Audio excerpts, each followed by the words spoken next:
Kembali lagi dengan saya Siti Nur Salama, saya dari kelas 11 MIPA 8. Nah, pada hari ini saya akan mewawancarai seorang wirausaha wanita yang sangat menginspiratif kita semua. Kalian penasaran kan? Ayo ikuti saya, let's go!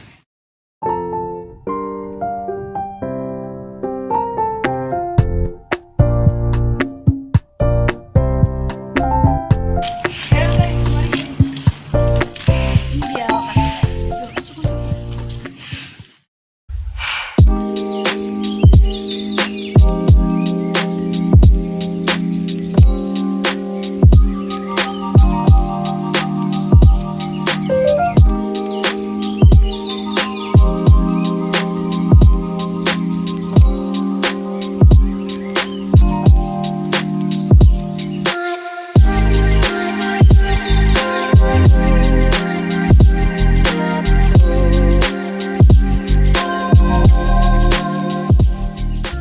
Assalamualaikum warahmatullahi wabarakatuh. Perkenalkan, nama saya Siti Nur Salama, saya dari kelas 11 MIPA 8. Nah, pada kesempatan hari ini saya kedatangan seorang wirausaha. Sebelumnya boleh perkenalan diri dulu teh, namanya siapa? Assalamualaikum warahmatullahi wabarakatuh. Nama saya Ibu Nur Hayati. Biasa dipanggil di sini lingkungannya panggil Teteh. Teteh Nur. Oke.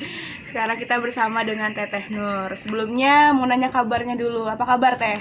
Alhamdulillah baik. Alhamdulillah baik. Semoga Alhamdulillah baik. Semoga di masa pandemi ini kita tetap sehat ya Teh. Amin ya Allah. Amin. Nah, supaya nggak memperpanjang waktu nih, kita masuk aja nih ke pertanyaan pertama. Nah, untuk pertanyaan pertamanya ini, Teteh itu terinspirasi dari mana sih, atau idenya tuh dari mana sampai Teteh tuh memutuskan menjadi seorang pengusaha, atau saya harus buka usaha ini tuh gitu. Kalau ide itu gak main-main ya. Dengan niat benar-benar sungguh-sungguh gitu.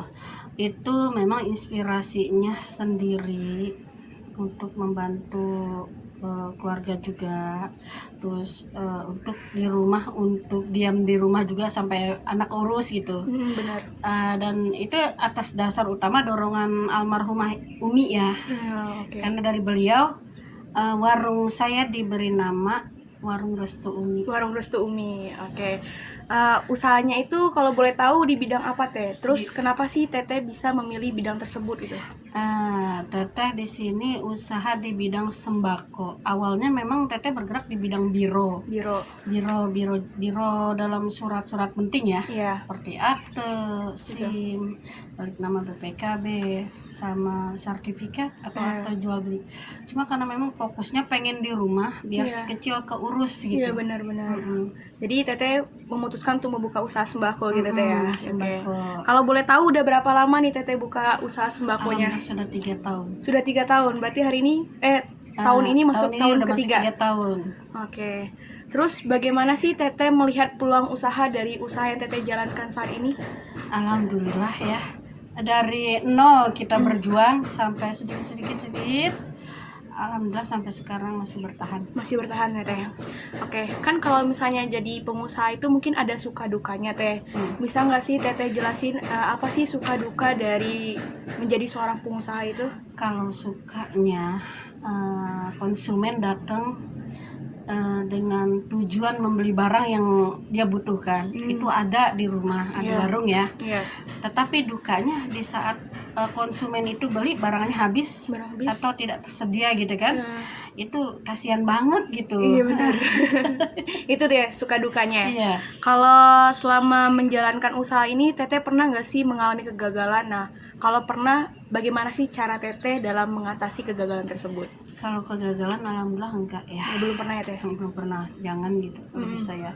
Cuma kalaupun itu sepi, ya namanya jualan kan ada pasang surutnya ya. Iya benar ada. Kalaupun sepi ya disabarin sambil dibantu sholat duha gitu ya.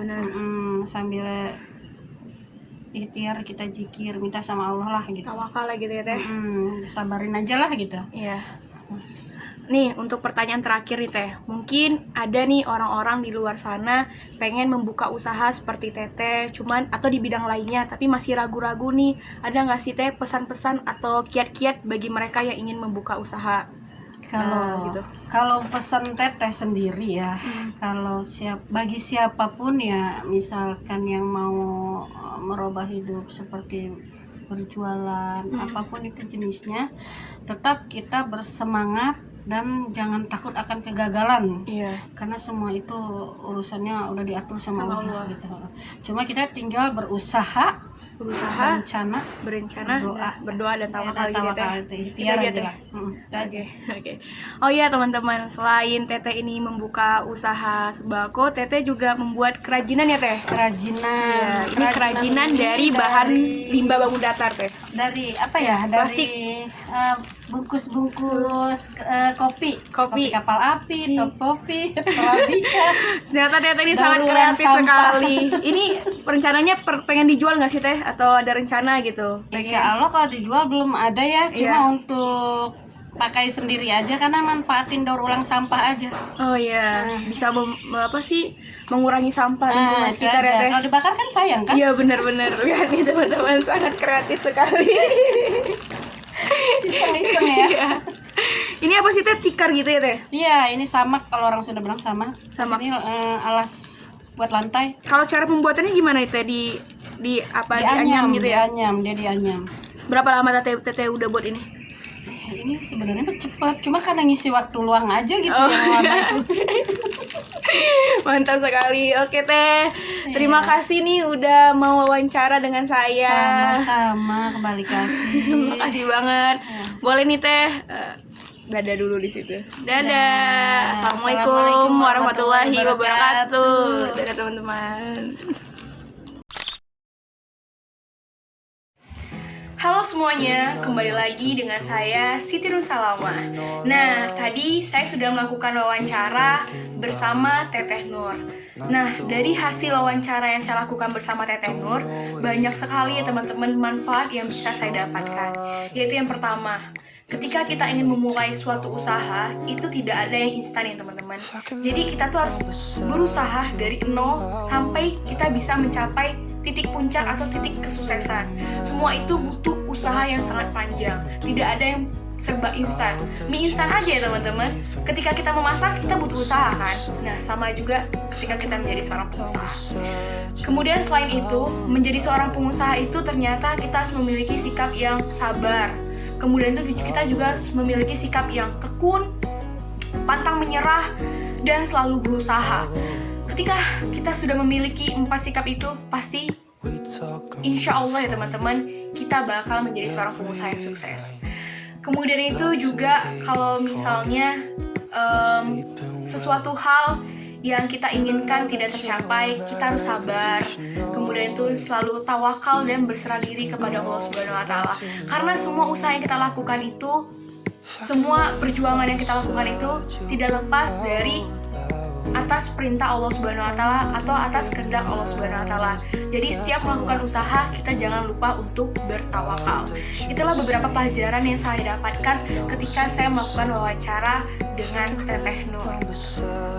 Kemudian, jika ditanyakan apakah saya berminat ataupun ingin menjadi seorang pengusaha, tentunya sangat minat. Ditambah lagi karena saya ini merupakan keturunan darah Minang, yang mana kebanyakan dari kami itu banyak membuka usaha-usaha sampingan, walaupun ada yang orang seperti menjadi PNS ataupun dia juga kerja-kerja di kantoran, tapi banyak juga dari mereka itu membuka usaha-usaha sampingan seperti membuka sembako ataupun membuka usaha-usaha di bidang lainnya, membuka kue dan lain sebagainya, atau membuka rumah makan. Nah, tentunya dari hal tersebut pasti membuat saya ingin sekali menjadi seorang pengusaha yang sukses. Apalagi di usia muda ini, saya ingin sekali menjadi seorang pengusaha muda yang sangat sukses.